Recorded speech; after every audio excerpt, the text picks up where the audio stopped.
Good day, I'm Stephen McHugh, and this is your JIS News for Friday, January 4. The Ministry of Health is allocating an additional $250 million to contain the current dengue fever outbreak. This follows yesterday's announcement by Health Minister Dr. Christopher Tufton that the virus surpassed the epidemic threshold for December. The number of confirmed cases for the month stood at 123. This exceeds the outbreak threshold of 96 cases. So 96 cases for the month of December. And in this case, this last December, we had 123. This is the first month in the 2018 calendar in which the number of cases exceeded the outbreak threshold. This season has been a more active season than last year. And we have been observing and monitoring the numbers and the increases with each month. But clearly, by the clinical standards, could only claim an epidemic once the threshold is surpassed. A number of containment measures are already in place to prevent further spread of the virus. These include increased fogging in 300 communities that have clusters of dengue cases. The enhanced vector control program has also been extended to employ an additional 500 temporary workers who are charged with identifying and eliminating mosquito breeding sites in communities.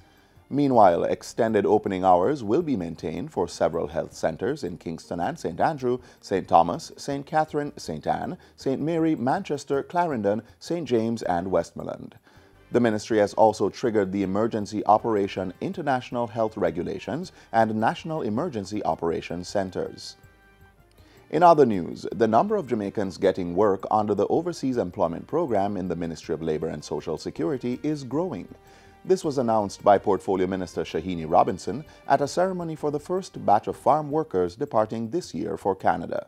During the 2018 season, a total of 16,681 Jamaicans were placed in employment opportunities in Canada and the United States under the ministry's Overseas Employment Program.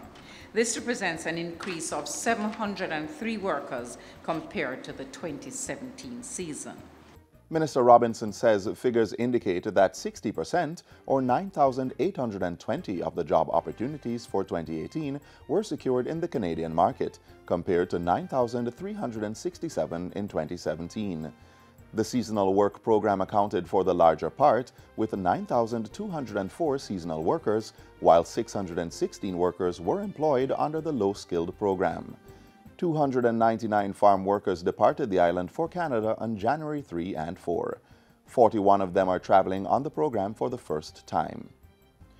All taxpayers currently filing corporate income tax and asset tax returns are now required to file online.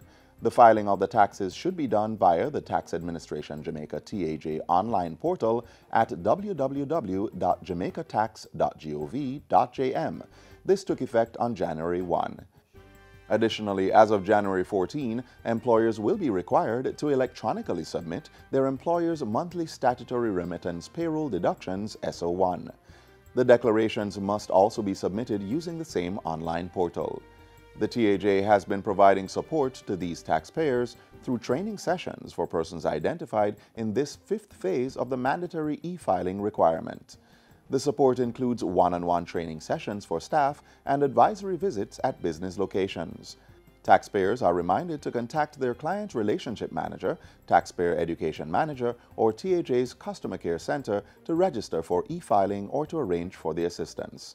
A how-to guide for e-filing of tax returns is also available at the TAJ website.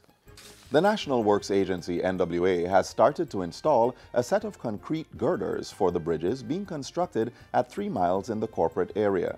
This is part of the final stages of the major thoroughfare road rehabilitation project that is set for completion in 2019. The girders, which are 100 feet long, were transported to the area yesterday via the Portmore leg of Highway 2000 and will continue to be launched at the area over the next 3 months. Pedestrians are restricted from entering the work area because of the technicality and hazards that may be involved in the launch of the girders.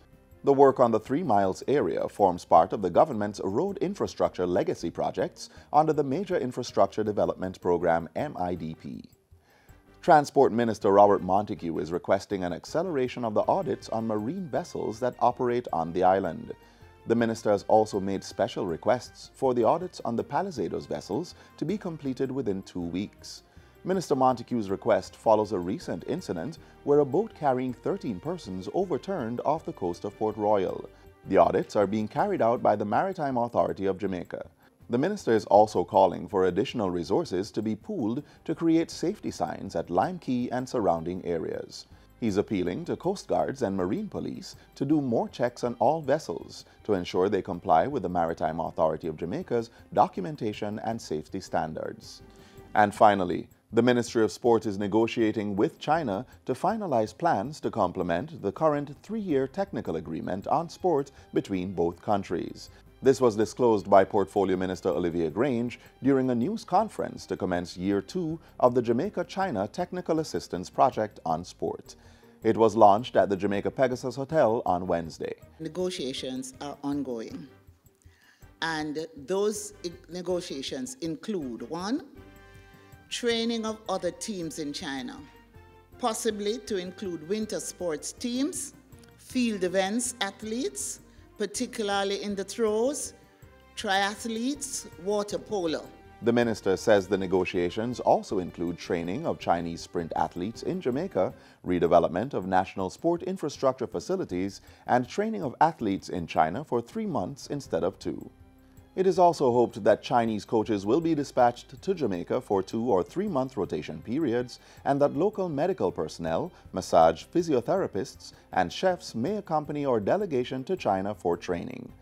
The first batch of athletes from 7 disciplines were put through 60 days of intense training at specialized facilities across China in the summer of 2018.